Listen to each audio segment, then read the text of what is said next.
Imagine this. It's 2 a.m.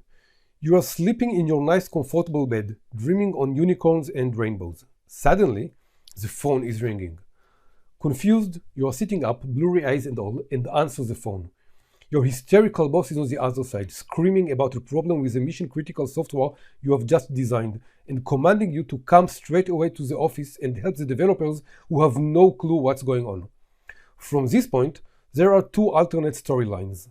In the first, you hurriedly dress, forget to brush your teeth, eat something in a hurry, drives like crazy, meets the developers, and spending 3 very stressed hours looking at the code until you finally find the culprit, which happens to be a null parameter no one expected. In the second storyline, you tell your boss, "Oh, look at the logs, they are on that network drive," and go back to sleep.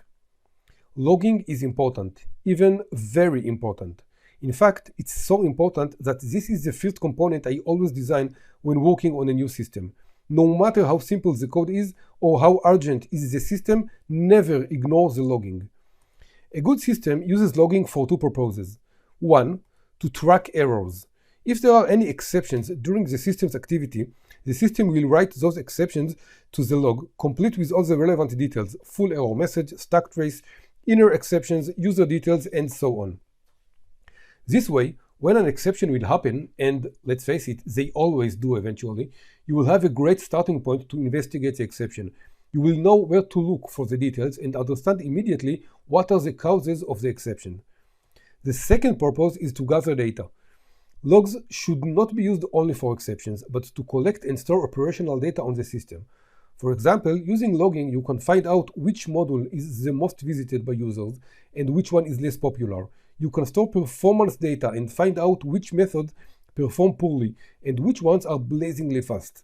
In fact, if the logging is really massive, you can reconstruct a specific user flow throughout the system and understand his behavior.